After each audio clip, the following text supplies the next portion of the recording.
Señor Barba, ¿cuáles son las condiciones de frontera de esta cosa?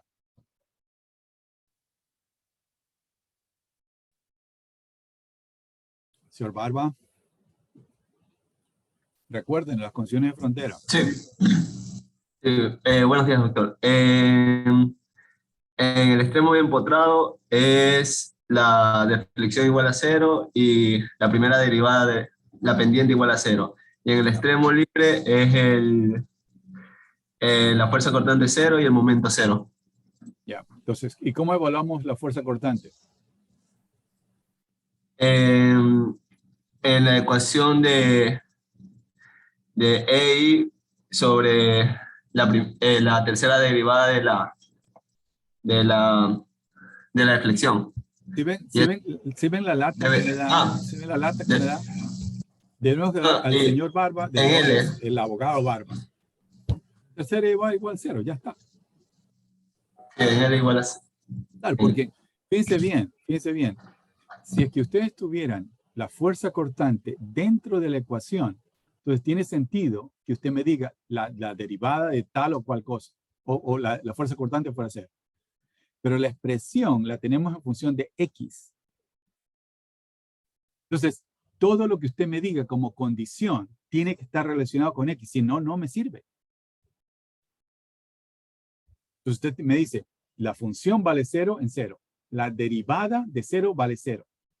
La tercera derivada en el lado derecho vale cero. La segunda derivada en el lado derecho vale cero. Entonces, me están dando, fíjense bien, valores de la función de sus derivadas en ciertos, con valores específicos. En el lado izquierdo, en el lado derecho, y el valor específico es cero. Entonces, eso está bien planteado. Insisto, ¿sí? La ecuación que queremos resolver es X, en función de X. Entonces, las condiciones de frontera tienen que estar dadas directamente en función de X. ¿Me explico? Bien. El resto es proceso. Listo. Por favor, fíjense bien, hemos hecho un caso a mitad, les he dado otro para que lo resuelvan independientemente. Por eso dice, la primera parte del trabajo es trabajo individual. Bueno, ustedes saben muy bien qué es lo que estoy queriendo decir con eso. Si ustedes copian los deberes, es problema de ustedes. Pero no vengan a llorar al final del semestre, que estamos muy cerca, por cierto. Bien. Vamos ahora con la siguiente parte del trabajo, que es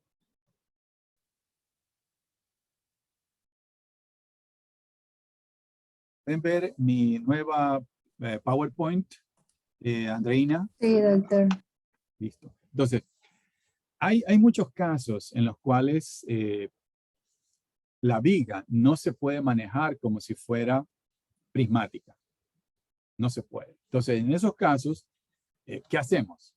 Si la ecuación que tenemos es muy complicada para resolver en esa situación. Entonces, numéricos, métodos numéricos. Entonces, uno de los métodos que ustedes ya aprendieron para resolver ecuaciones diferenciales ordinarias es este de las diferencias finitas. Entonces, eso es lo que vamos a estudiar aquí. Primero, revisar. Entonces, si tenemos una función, fíjense, está en rojo porque la función realmente no la conocemos. Es decir, el x de x, hasta ahora, en los casos que hemos trabajado, los podemos manejar de manera analítica. Pero una vez que la cosa se complique un poco, no lo vamos a poder determinar. Pero lo que podemos obtener son valores de esta función aproximados en puntos específicos. Entonces, a esos puntos los ponemos aquí con un subíndice. Entonces, el x0 significa que está a cero número de espaciamientos a la derecha del origen. Claro, en este caso es cero, es el origen. X1, un espacio a la derecha, es decir, un h, etc. Entonces, lo que podemos hacer es pensar, no podemos encontrar esta función, pero podemos encontrar aproximaciones en cada uno de estos puntos en que hemos partido el dominio. Entonces, ¿cómo lo hacemos? Lo que hacemos es aproximamos las derivadas con expresiones algebraicas.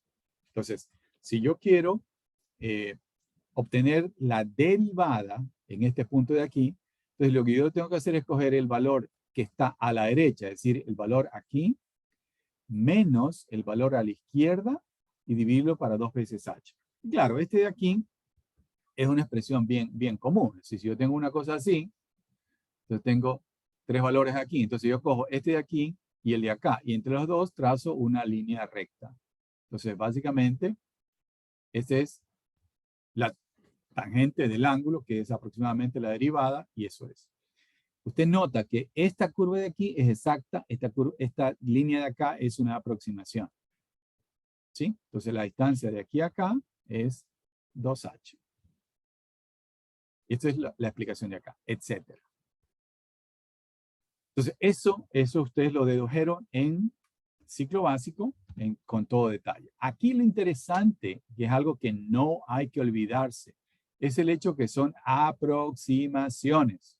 Es decir, ninguna de estas cosas me va a producir un valor exacto. Entonces hay que estar atentos.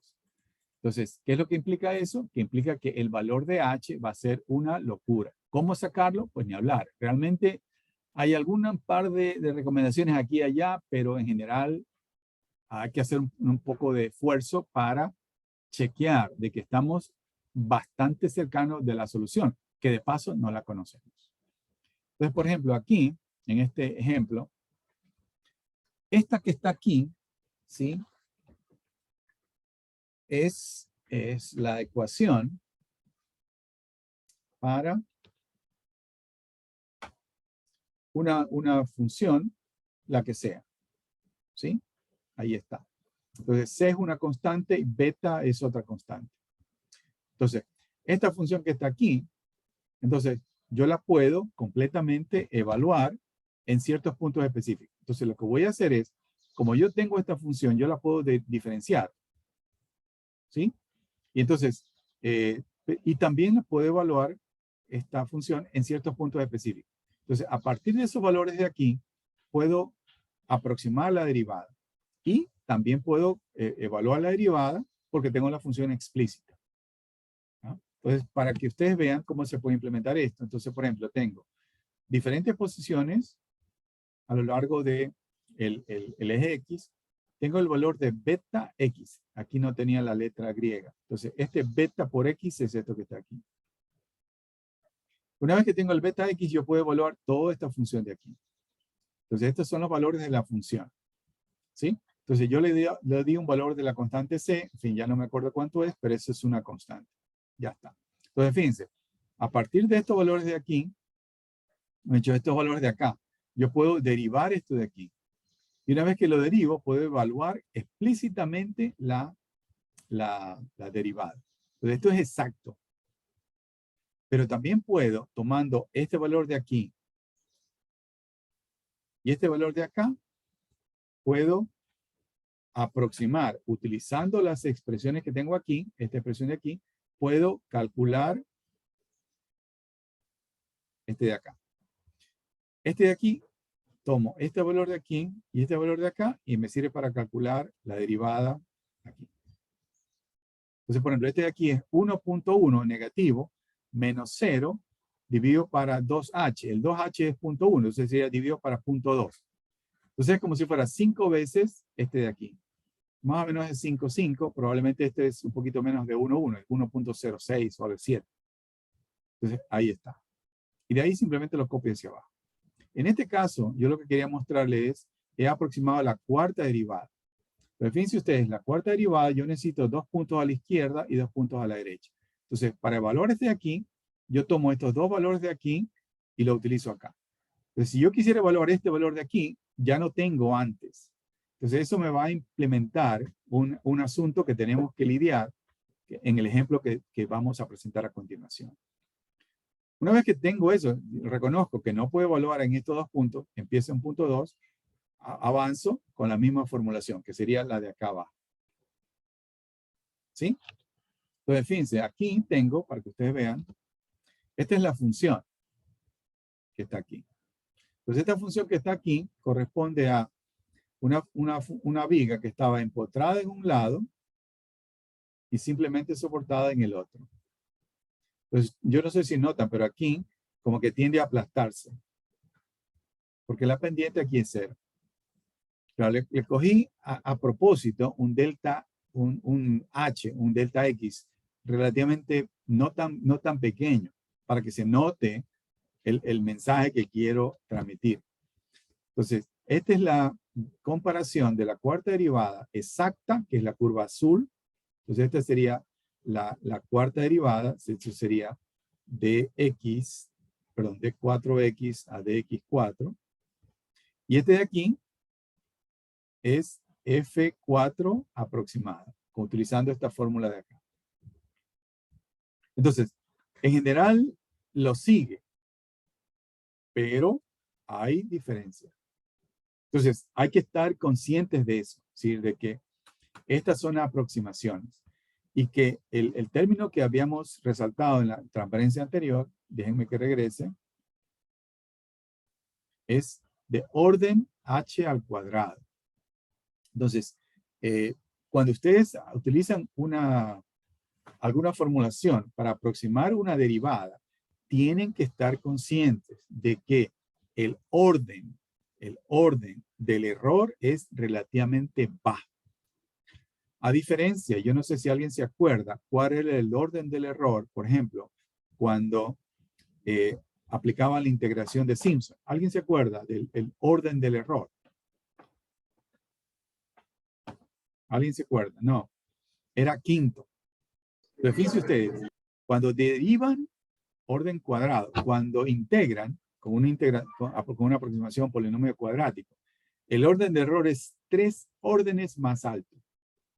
Es decir, como se comete un error mucho más grave cuando diferenciamos. Pues tenemos 2 puntos, un pequeño cambio en uno de los puntos cambia radicalmente el ángulo entre ellos. Entonces hay que estar con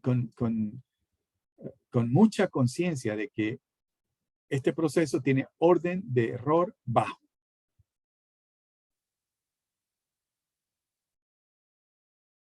¿Sí? Pero bueno, en cualquier caso, si es que cogemos un H o un delta X pequeño, entonces el error sí existe. Hay que estar consciente, pero no es brutal, ¿no?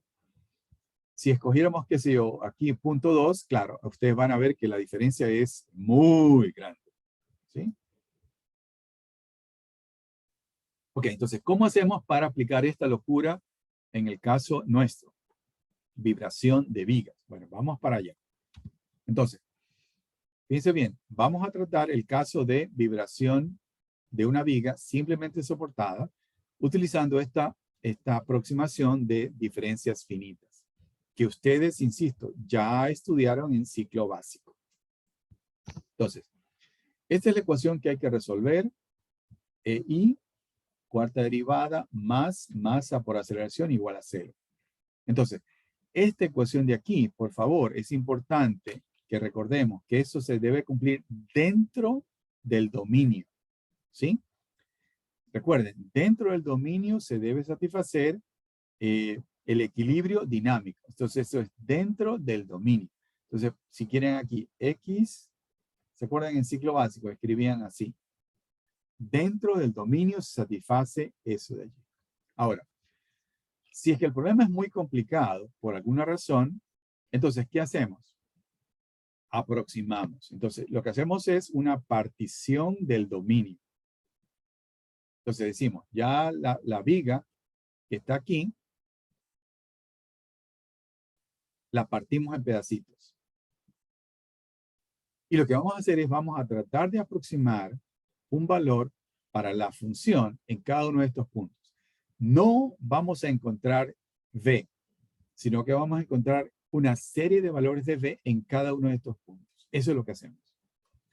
Aquí la clave es H, que es la separación entre los puntos.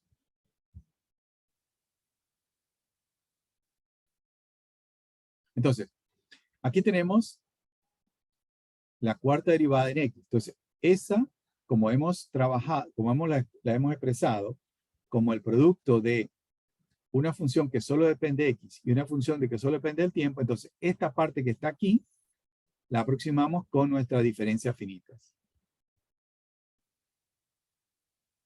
Fíjense las unidades. Arriba x, abajo h a la cuarta, que corresponde a las unidades de la derivada cuarta por t de t. Entonces, esto de aquí lo vamos a reemplazar aquí. Y la otra, el otro término, masa por aceleración. Entonces, la aceleración, ya sabemos, la solución es de tipo armónico. Entonces, como es de tipo armónico, la derivada, segunda respecto al tiempo, va a ser menos omega cuadrado y por la propia función. Esto evaluado en el punto x sub i. X sub i. Entonces, lo que hacemos es reemplazar estas dos expresiones aquí y acá. Y el resultado es una ecuación algebraica, allí, para cada uno de los puntos dentro del dominio. Dentro del dominio. Aquí hay que tener un poco de cuidado, porque si yo lo evalúo aquí, fíjense bien, este término que está aquí va a estar fuera del dominio. Entonces habrá que tener un poco de flexibilidad para armar un sistema de ecuaciones para ir satisfaciendo el equilibrio y ser capaces de obtener un sistema de ecuaciones que me permita una solución. Entonces, en este caso, i vale desde 1 hasta n menos 1. Entonces, fíjense bien, el punto i igual 1 está aquí, dentro del dominio. El punto x igual 0 está fuera del dominio. Igual, el punto n menos 1 es el anterior al último, pero el último ya es frontera. Entonces, en ese punto no necesito evaluar esto, porque esto se satisface dentro del dominio. Ahora, en la frontera, yo tengo que aplicar condiciones. Entonces, en este caso, estoy ejemplificándolo con el caso simplemente soportado. Entonces, ¿qué hacemos? La segunda derivada, aquí está, me sirve para evaluar el momento flector. Aquí lo tenemos. Y esto va a ser igual a 0. Entonces, la segunda derivada, otra vez, lo evalúo con la fórmula para diferencias finitas. Entonces, alguien se pregunta inmediatamente, oiga, entonces yo necesito aprenderme esta tablita. No. Si es que yo tuviera que evaluarlos, esta tablita yo se la diera. Si fuera el curso de análisis numérico, entonces probablemente yo les voy a ser responsables de deducir estas expresiones. Pero no, este curso ya es de utilizar eso que ustedes ya dedujeron. Entonces, si yo quiero que ustedes me muestren que entienden el proceso, entonces yo les voy a dar esta tablita. No tienen que aprendérsela de memoria. ¿Ok? Entonces, en este caso, el E y C, fíjense bien, lo puedo poner al lado derecho, y solamente esta parte de aquí va a ser la ecuación que tengo que resolver. En el otro punto, si es simplemente soportado, entonces en ese punto vamos a tener que perdón, una vez que tomo esto igual a 0, entonces lo que yo voy a tener que resolver es de que el h lo pongo a la derecha, el i a la derecha, y esta es la expresión que tengo que resolver. Fíjense bien, si yo hago esto igual a 0, entonces para cualquier instante de tiempo, esto puede tener cualquier valor. Entonces el momento flector va a ser nulo en los extremos, ¿no? Y la otra expresión que no tengo aquí, pero que ya ustedes la pueden imaginar, es de que x, de hecho v, lo voy a poner aquí.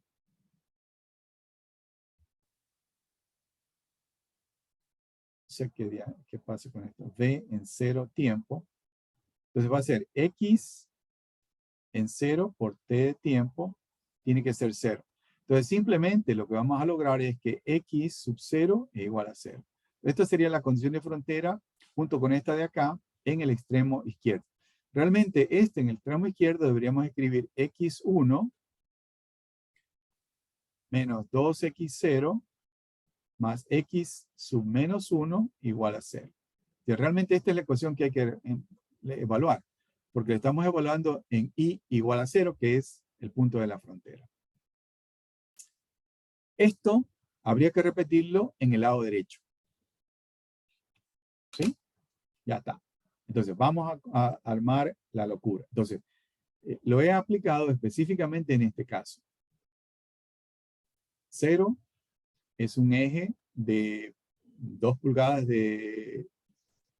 perdón, de 1/4 de pulgada de diámetro, 1.5 metros de longitud. Ahí está la inercia, ahí está la masa por unidad de longitud. Entonces, esta es una partición que utilicé para ejemplificar. Entonces, ahí está mi viga simplemente soportada. Y yo ya sé que si evalúo aquí la ecuación de equilibrio, voy a necesitar este punto de acá. Pero ese también se me va a acoplar porque voy a evaluar aquí la segunda derivada. Y ahí también va a involucrar este valor de aquí. Algo similar en el lado derecho. Entonces, fíjense, tengo 7 incógnitas. Entonces, tengo que armar un sistema de 7 ecuaciones.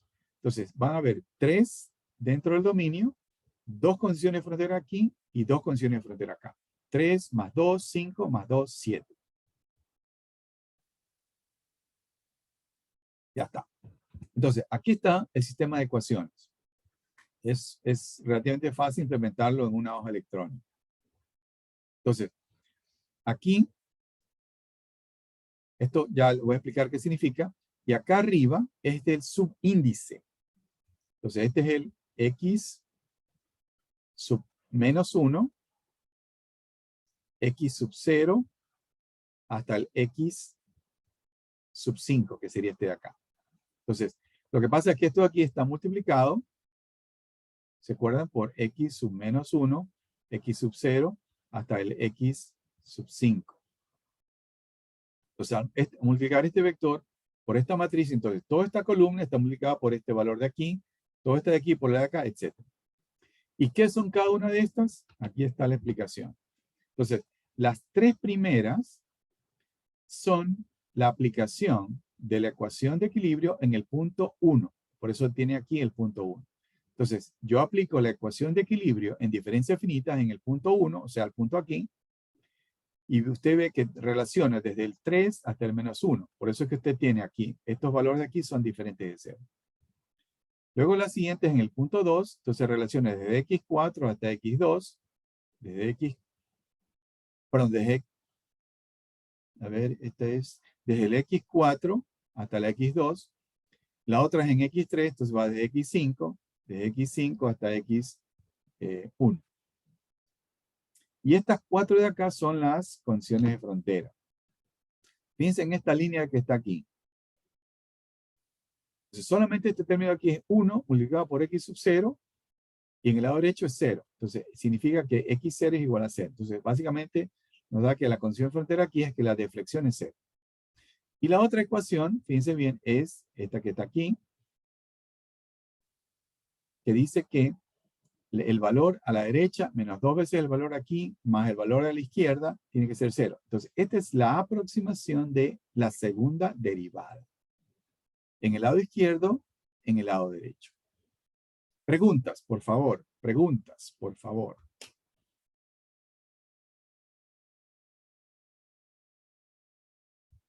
Tengo 7 ecuaciones homogéneas, 7 incógnitas.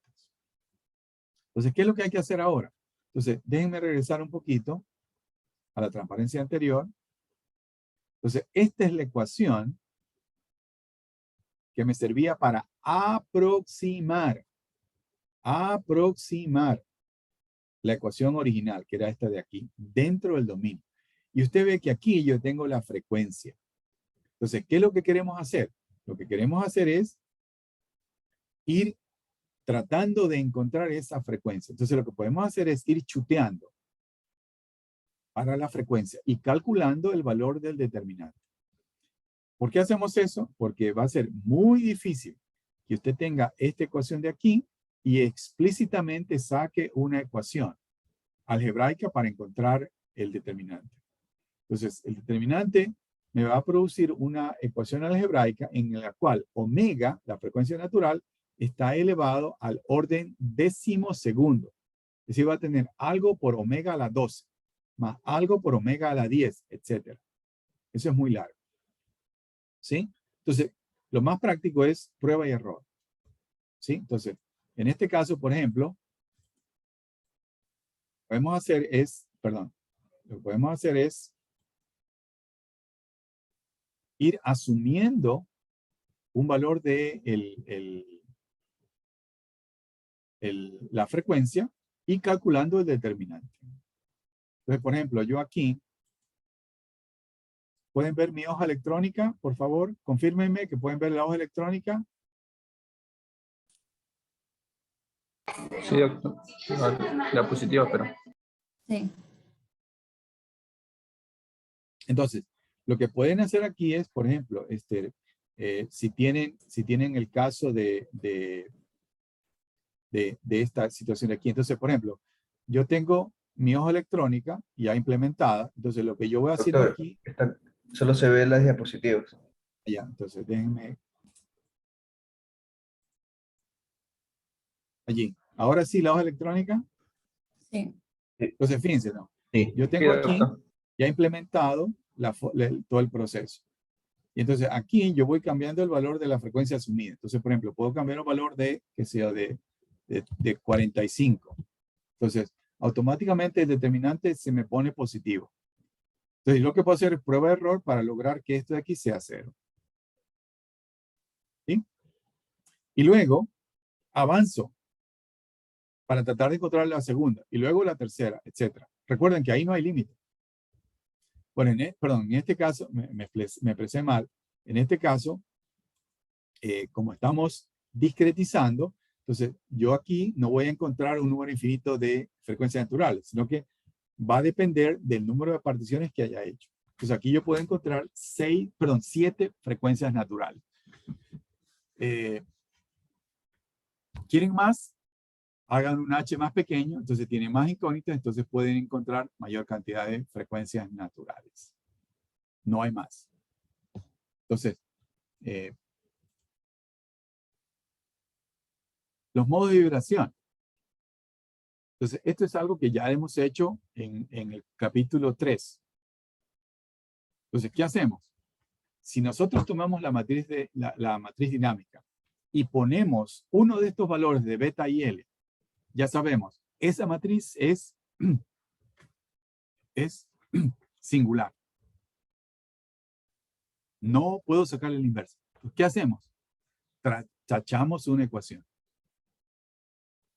Entonces, usted me dice, oye, pero entonces tengo n-1 ecuaciones y n incógnitas. Es verdad. Entonces, ¿qué es lo que hacemos? Como no podemos encontrar todas las incógnitas, lo que hacemos es dividir todo el sistema para uno de ellos. Entonces, ¿eso qué me va a hacer? Por ejemplo, lo más simple es tomar el primero. Entonces, si divido para el primero, entonces el primero va a ser igual a el valor dividido para sí mismo, 1. Entonces, primero, fíjense bien, el concepto de modo de vibración es la forma que adopta el sistema cuando vibra a una frecuencia natural. No es un valor absoluto. Y eso es lo que encontramos en el momento en que encontramos o calculamos las relaciones entre amplitudes. Entonces, el primero va a ser igual a 1, que se puede multiplicar por la primera columna de la matriz. Entonces, si ese número ya es conocido, entonces ese valor de allí, lo pongo a la derecha. Entonces, ahí tenemos, ¿no? Tachamos la última ecuación. Y luego, dividimos todas para el primero. Entonces, el primero va a ser x igual a 1 sobre sí mismo igual a 1. Entonces, se multiplica por la primera columna. Entonces, esa columna la pongo al lado derecho como si fuera término independiente. Este proceso ya lo hemos hecho en el capítulo 3. Y esto ya no tiene singularidad, lo puedo resolver y aquí lo tenemos. Entonces, esto que está aquí está mal escrito. Realmente esto debería decir x0 dividido, o sea, cada uno de estos es x sub i dividido para x sub menos 1, cualquiera de ellos. Porque eso es lo que hemos hecho acá. Dividimos todos para x sub menos 1. Hay que tener cuidado de que este término de aquí, para el cual dividimos, sea diferente de 0. Si x sub menos 1 por alguna razón fuera 0, por condiciones de frontera o lo que sea, Entonces, divídalo todo para otro término. Y ya está. Recuerden, esto es relaciones de amplitudes. Entonces, esto lo podemos graficar. Entonces, esta es la forma que adopta el sistema. Entonces, fíjense bien, esto, en el análisis teórico que hicimos hace poco, es aproximadamente igual a el seno de pi x sobre L. Porque pi era beta 1L. Aproximadamente. Entonces, aquí valdría la pena graficar el seno y tomar el máximo valor, que sería 1,41, y compararlo para ver cuán cercano está nuestra aproximación del valor exacto. ¿Preguntas en este proceso, por favor? ¿Preguntas? Solamente tengo 15 participantes, incluyendo a Andreina y a mí. Es decir, realmente son 3 estudiantes. Por favor, ustedes eligieron sus grupos, no yo. Hay que empezar a trabajar ya. Por favor, ustedes pueden completar la revisión siguiente, convergencia. Entonces, aquí yo les pongo los resultados del análisis tomando la mitad de H. Entonces, claro, la matriz ahora es más gordita. Y ahí tienen ustedes ploteado el resultado del segundo modo de vibración. Entonces, aquí tienen el resumen de resultados. Entonces, cuando teníamos el modelo original con HL sobre 4, teníamos estas 2 frecuencias naturales. Con este L sobre 8 tengo estas. Y analíticamente, este de aquí y el de acá, ahí lo tienen. Entonces, fíjense, de 34.05 a 35.4 y a 35.9 es el valor exacto. Entonces, de aquí a acá, ya estamos cerca.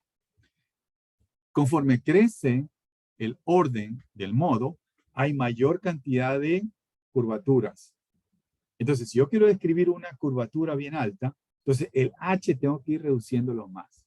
Entonces, si usted está interesado en el quinto modo de vibración, probablemente el H que tiene que utilizar va a ser un H muy pequeño. ¿Sí? Usted va a ver que con ese H bien pequeño, el primer modo de vibración va a converger muy rápidamente, porque la curvatura en ese caso es mucho menor. Y entonces con un H tan pequeño es capaz de aproximar muy bien la cuarta derivada.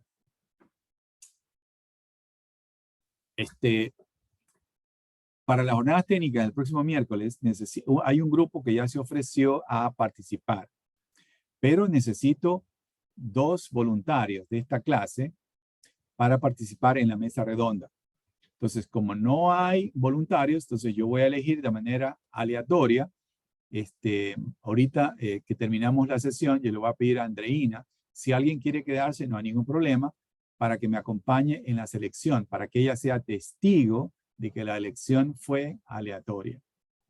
Doctor, tengo una pregunta con respecto a lo, o sea, ya el grupo que va a exponer para las jornadas ya está designado entonces, pero ¿a qué se refiere con lo de la mesa redonda? ¿Es como para hacer discusión de los temas? No, la mesa redonda pretende tratar un tema que es humanístico. O sea, lo que pretendemos es discutir el problema de inclusión. Es decir, cuando usted tiene diversidad de caracteres, aquí, por ejemplo, hay personas que vienen de otras partes del país, hombres, mujeres. En fin, hay diferentes caracteres religiosos, inclusive problemas de índole sexual, es decir, cada uno tiene su propia tendencia. Pero a la larga somos un grupo y todo el grupo tiene que aceptarse. Y desafortunadamente eso no se da. Entonces, la idea es, en esa mesa redonda, que seamos capaces de traer nuestra experiencia para comentarlo con la comunidad nuestra. Entonces, de eso se trata. Entonces, la idea sería, o la forma de trabajar, o ya lo voy a difundir, nosotros vamos a dar 2 preguntas a cada participante para que las vaya pensando, ¿no? Inclusive, por ejemplo, puede pedir ayuda, algún comentario, algún otro estudio, a un compañero, por ejemplo, sobre algún problema que haya tenido. El otro día, en una reunión en elementos finitos, me reuní con cada grupo. Y en un grupo había una señorita. Y yo le comentaba, decir, ¿qué tal viene al trabajo al grupo? Y entonces ella me dijo algo así como que ha sido muy agradable porque fácilmente me incluyeron. Y ella utilizó la palabra incluyeron. ¿Qué implica eso? Que esa persona, esa señorita, esa mujer, había recibido muy probablemente rechazo por mujer en otras ecuaciones, en otras situaciones en la universidad. Es decir, el problema existe. Mi hijo trabaja en una universidad en Estados Unidos. Yo lo visitamos a fines de noviembre. Y él me decía, papá, hay una compañera del trabajo que me comenta, es de origen latino también, me comenta, la compañera de trabajo le comentaba a mi hijo, que cuando ella va a hablar con el decano, ella siente que el decano no la escucha. Y yo decía, José, es decir, eso es en el primer mundo, en un ambiente civilizado como es la universidad. Entonces, por eso me pareció muy interesante traer ese tema acá y empezar, no es que lo vamos a resolver con una mesa redonda, pero empezar a tener, que todo el mundo tengamos conciencia de que hay que sobrepasar eso. Señor Menéndez, esa es la explicación. Muchas gracias, doctor. Me parece muy, muy interesante el Sí. tema. Entonces, para cambiar un poco las jornadas técnicas, entonces vamos a hacer presentaciones técnicas, la mesa redonda y luego otras presentaciones técnicas. Entonces, vamos a tener las presentaciones técnicas gente de resistencia, de materiales, de diseño, de elementos finitos. Y además de la mesa redonda. Entonces, en la mesa redonda, como parte del entrenamiento de vibraciones mecánicas, hay que entrenarlos en inglés. Entonces, eso es lo que estoy tratando de hacer. Si la participación de los estudiantes en la mesa redonda es en inglés. Okay. ¿Alguna otra inquietud, por favor? Bueno, pues en ese caso, buenos días. Por favor, avancen con el trabajo. Si hay alguna pregunta, pues ni hablar. Échenme un mensaje electrónico y yo puedo tratar de responder durante el fin de semana sin problema. Por favor, si alguien se contagia, hágase el examen cuando prueba y todo lo demás. Y si es positivo o si en su familia hay alguien positivo, por favor, comuníquelo a la oficina de bienestar. Tratemos todos de colaborar, lo que siempre hemos dicho. Ustedes y yo sabemos leer y escribir. Tenemos más responsabilidad de las personas que no saben leer y escribir. Nosotros entendemos la gravedad del problema. Entonces, con nuestra actitud, tenemos que ayudar a que la cosa no se vuelva más peligrosa. Bendiciones. Hasta luego. Gracias, doctor, igualmente.